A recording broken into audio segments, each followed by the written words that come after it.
Buenas noches, mis compañeras Julia Andrea Alian Márquez, Lina Marcela Manrique Tobar, Andrea Carolina Varela Salazar y yo, Damari Villalba Mancipe, conformamos el grupo número 1 de la materia Pensamiento Lógico Matemático y vamos a hacer la exposición del método científico. Aquí hablaremos de qué es el método científico. Aquí hacemos una reseña que la historia nos enseña que los descubrimientos científicos surgen de un determinado problema para cuya resolución se lanzan conjeturas, se realizan pruebas en busca de errores, se elaboran teorías sostenidas por argumentaciones válidas. Aquí tenemos la figura que nos dice cuáles son los pasos. Mi tema, pacientes hipocondríacos con dependencia de los fármacos. Aquí tengo los temas. Vamos a hablar de cada uno de ellos. Primero con la observación. Tanto en el Manual de Diagnóstico Estadístico de los Trastornos Mentales en su carta de edición DSM-4, como en la Clasificación Internacional de las Enfermedades en su 10ª edición CIE-10, se clasifica la hipocondria entre los trastornos somatoformes. Somatoformes quiere decir sufrimientos psíquicos que expresan a través de los síntomas físicos. Lo que podemos observar frente a un paciente hipocondríaco es que normalmente suelen acercarse a consulta médica con quejas por síntomas físicos que no tienen una causa orgánica clara y se asocian a algunos síntomas psicológicos o de conducta. Por lo general se tornan ansiosos, inseguros, negativos, sufren de insomnio y están preocupados porque piensan tener una enfermedad grave que los lleve a la muerte. ¿Qué es lo que genera el trastorno? Procedimientos de diagnóstico y terapéuticos inadecuados, hospitalizaciones innecesarias, hiperfrecuentación de servicios de salud, realización de excesivas pruebas diagnósticas, automedicación descontrolada, procedimientos quirúrgicos innecesarios. Eso es lo que hace que el paciente en su fase llegue y consulte más de lo debido. Eso es lo que hace énfasis es. ¿Cómo se trata un paciente hipocondríaco? Se recomienda el uso de psicoterapia, dentro de ella la terapia cognitiva conductual. Tratamiento farmacológico solo cuando los síntomas se asocian con estrés y ansiedad. Reconocimiento del problema. Las personas hipocondríacas somatizan su enfermedad al extremo. Siempre se encuentran alteradas, preocupadas, son vulnerables, su estado emocional es inestable, sus relaciones personales, laborales y familiares suelen deteriorarse hasta que logren olvidar que existen, lo que conlleva que se encierren en sí mismos, aumentando la angustia y el sufrimiento que los atormenta por sentir que están enfermos y que no tienen mejoría a su padecimiento. Toda esta sintomatología hace que el paciente hipocondríaco tome medidas desesperadas en medio de su preocupación o crisis y haga que tome la decisión de automedicarse a su conveniencia. Lo que puede ocurrir, la dependencia a ciertos medicamentos con los cuales pueda presentar algún alivio le proporciona una mejor calidad de vida. Aquí hacemos dos preguntas. ¿Es posible que estas afecciones o alteraciones que los hipocondríacos somaticen lleguen a generar dolor real?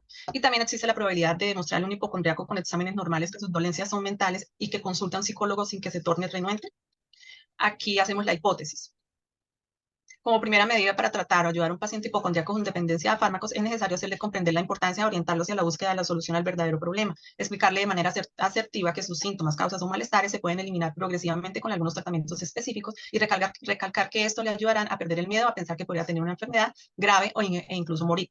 También es importante que las personas que sufren este tipo de trastornos sepan que es importante que se encuentren acompañados. Cuando un paciente se encuentra solo, da pie para que comience a pensar en sus afecciones. El estar solo implica la búsqueda por medio de internet de síntomas semejantes, lo que desencadena que aumente más su preocupación y acuda con mayor frecuencia a citas médicas o caiga en la automedicación. Tampoco hay que descartar hacer una investigación de su entorno, su vida familiar, de pareja, su vida laboral, las relaciones con sus amistades, etc. Todo puede ayudar para encontrar posibles causas que le estén afectando su salud mental. Hay situaciones donde el mismo paciente busca excusas para evitar a las personas, situaciones, o perfectamente podría estar queriendo llamar la atención de los demás.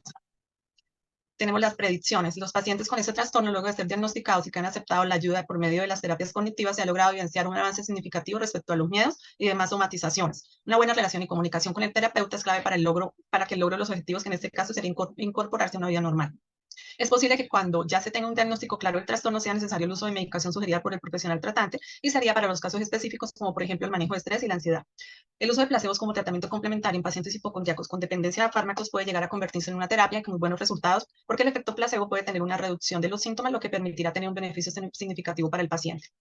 La experimentación. Se realizó un estudio en pacientes hipocondríacos con dependencia a fármacos, evaluando su niñez, la relación con sus padres en esa etapa tan importante y qué hechos marcaron su niñez. Se encontró que hubo padres estrictos que usaron la sobreprotección excesiva, lo cual evidencia que haya podido generar el trastorno que sea el desencadenante para el comportamiento. También se realizó un estudio con un grupo pequeño de pacientes hipocondríacos diagnosticados aplicando el uso de placebos. Allí se pudo analizar el tiempo de duración del efecto placebo en el cuerpo del paciente, por cuánto tiempo efectivo podría traer mejores resultados y los beneficios post-tratamientos para el paciente. El 80% del grupo de pacientes manifestaron haberse curado. Cabe recalcar que el efecto placebo no tiene evidencia científica ni ética para la práctica de esta técnica. Análisis de resultados. Para los pacientes hipocondríacos con dependencia de fármacos se considera luego de hacer una evaluación médica que designe que efectivamente no presenta ningún compromiso de tipo orgánico descartado por medio de exámenes paraclínicos según la sintomatología manifestada por el paciente. Es necesario explicar al paciente de manera clara la situación, informando que será remitido a otro profesional, quien es el que determinará el diagnóstico en focal luego de las evaluaciones pertinentes que crea necesarias. El profesional tratante tomará las riendas de la situación, dependiendo de los resultados, evaluará cuál será el tratamiento adecuado a seguir. Comunicación de hallazgos. Los datos obtenidos durante la realización de esta investigación serán debidamente analizados, observados, planteados y publicados para posteriormente poder consolidar mejor el procedimiento. Lo anterior requiere trabajar minuciosamente en la metodología adecuada, clara y competente para poder exponerla públicamente y conseguir el propósito final de la investigación. Estas son las referencias en las que me enfoqué para realizar el estudio del trastorno de personas que somatizan las enfermedades hipocondríacas. Y sigue mi compañera Julia Andrea con el tema pacientes con dudas en la orientación sexual y timidez. Buenas noches. Como dijo mi compañera Damaris, entonces mi tema es pacientes con dudas en la orientación sexual más timidez. Bueno, está la tabla de contenido. Vamos a empezar primero con la observación. Es un chico de 20 años que está repitiendo primer curso de una carrera técnica. El motivo de consulta que presenta inicialmente es un bajo estado de ánimo, insatisfacción con sus relaciones sociales, relaciones de pareja y sus estudios. Presenta en todas las áreas de su vida académica, sexual, social y una falta de motivación general. La mayoría de los autores considera que la orientación sexual no es una opción involuntaria, se considera durante la adolescencia, es distinta a conductas sexuales. Conductas sexuales, las personas deciden si expresar o no su sexualidad.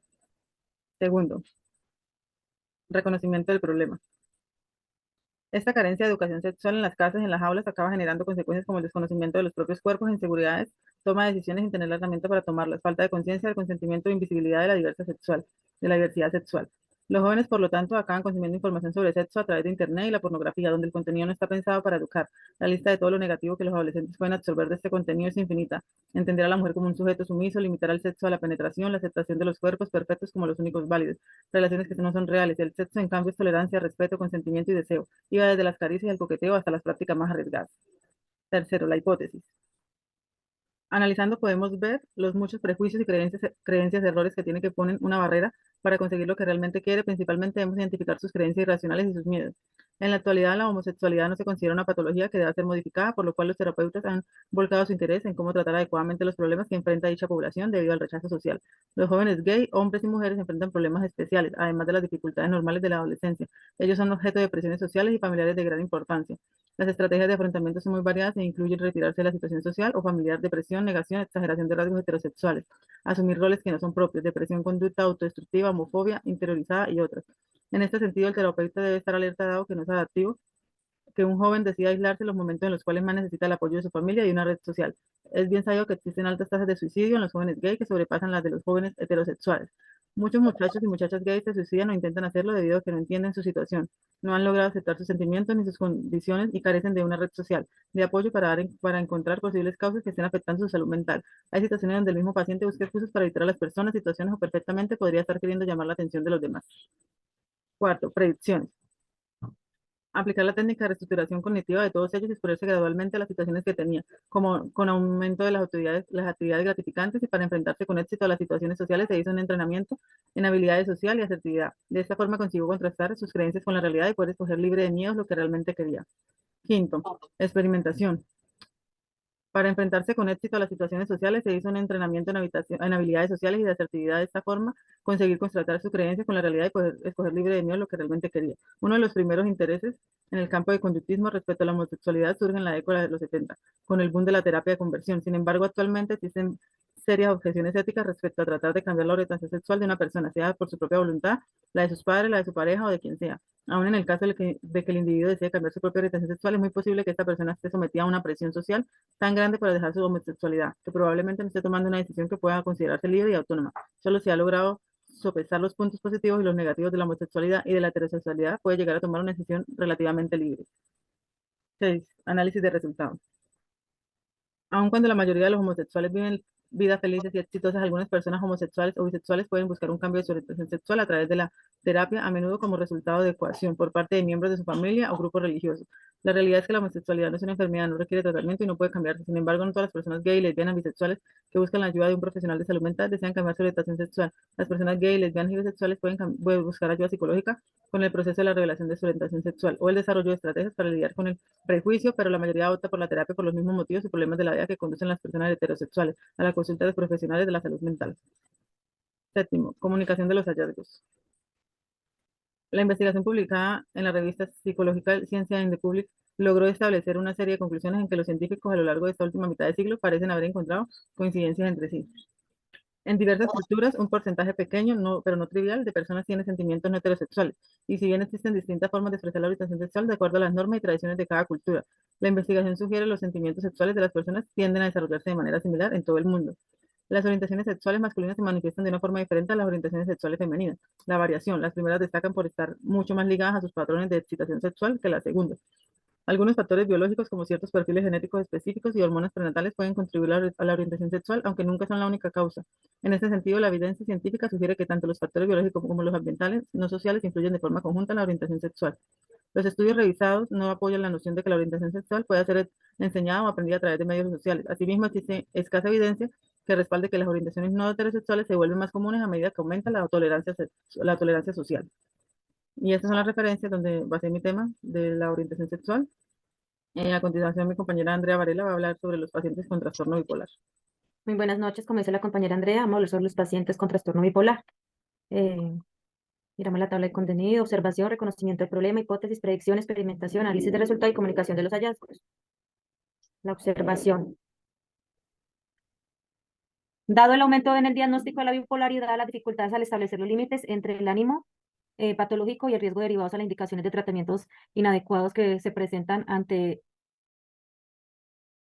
relativos en la historia de diagnóstico de trastorno bipolar, así como las principales clasificaciones vigentes del conflicto en cuanto al diagnóstico diferencial. El motivo de la consulta que presenta un hombre de 55 años de edad, jubilado sin pareja, parejas ocasionales, empezó inicialmente con trastornos límites de personalidad, problemas de la vida diaria, dificultad de interacción en presencia de personas conocidas, cognitivo, atonamiento mental, desconcentración, el entecimiento psicomotor, malestar emocional, repercusión emocional que le producen a los estresores cotidianos y que refiere a la agudiza, la sintomología y el pensamiento anticipatorio negativo sobre las relaciones y situaciones sociales.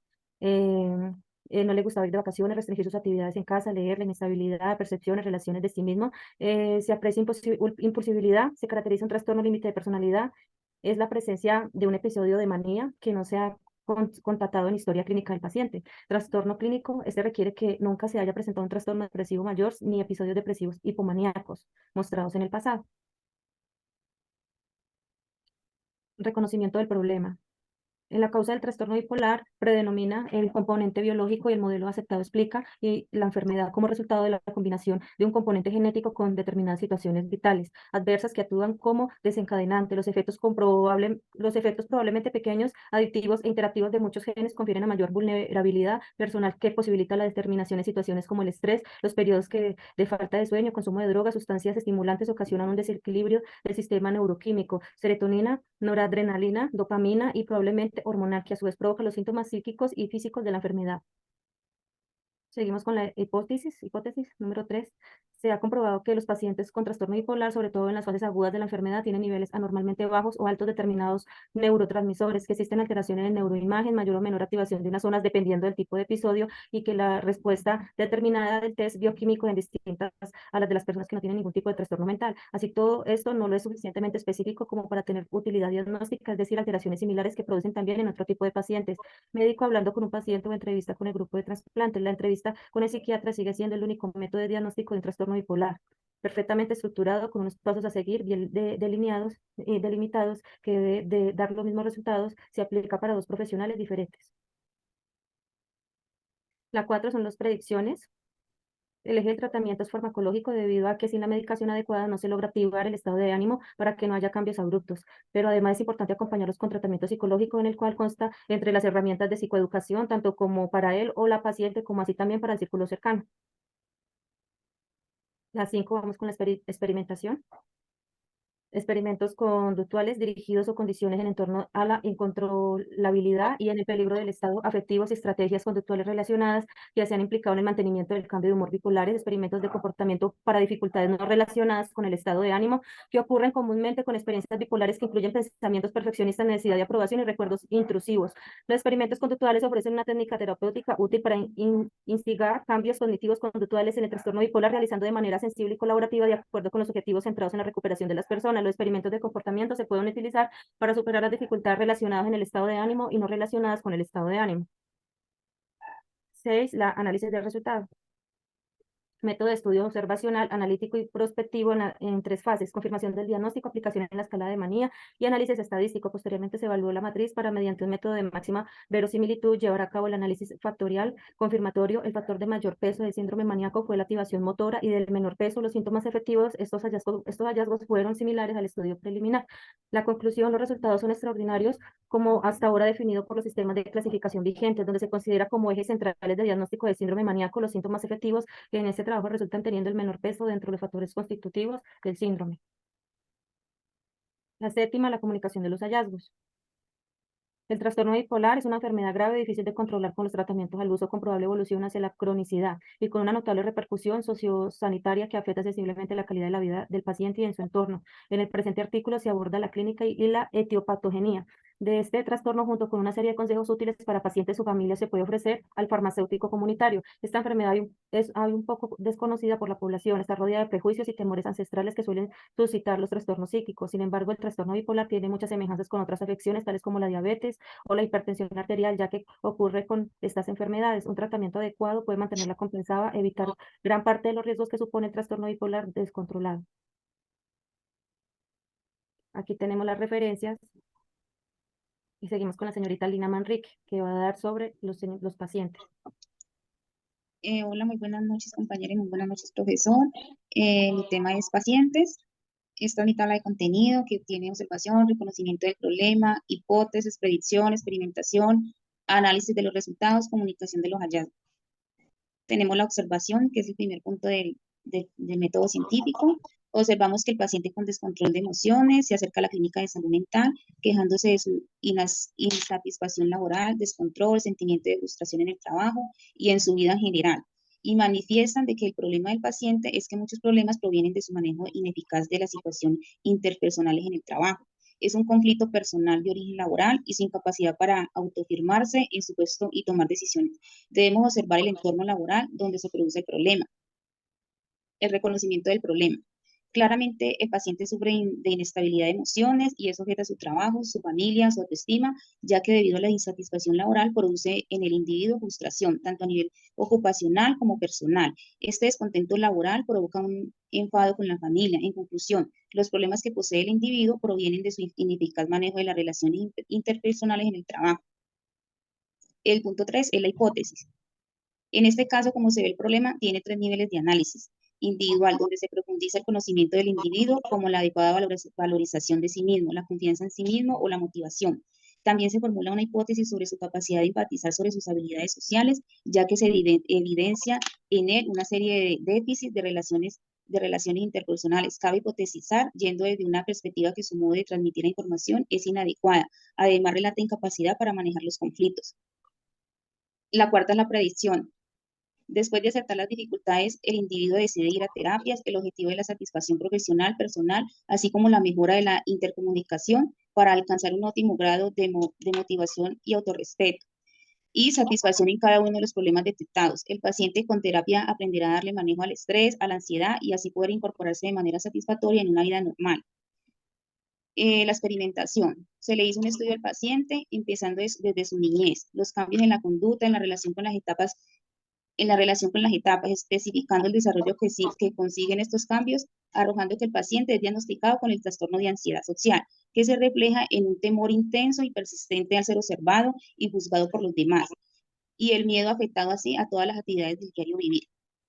El punto 6 es el análisis del resultado. Para concluir el caso, se analizará el grupo de trabajo del paciente para ayudar a que se conozca mejor e interactuar, evitando el complejo de inferioridad y falta de respeto, hasta que todos ellos consigan verse como un grupo que se han de apoyar. De esta manera lograríamos cambiar esta falta de seguridad ante la toma de decisiones y poder lograr la integración laboral y satisfacción personal del individuo. La comunicación de los hallazgos es los datos obtenidos de este caso de descontrol de emociones y de estrés laboral serán investigados para poder consolidar mejor el procedimiento. Estas son las referencias de donde me basé para sacar el método científico, y esta era toda nuestra exposición, y muchas gracias por su atención, profesor y compañero. Gracias. Muchas gracias. Buenas noches. Buenas noches. Buenas Buenas noches. noches.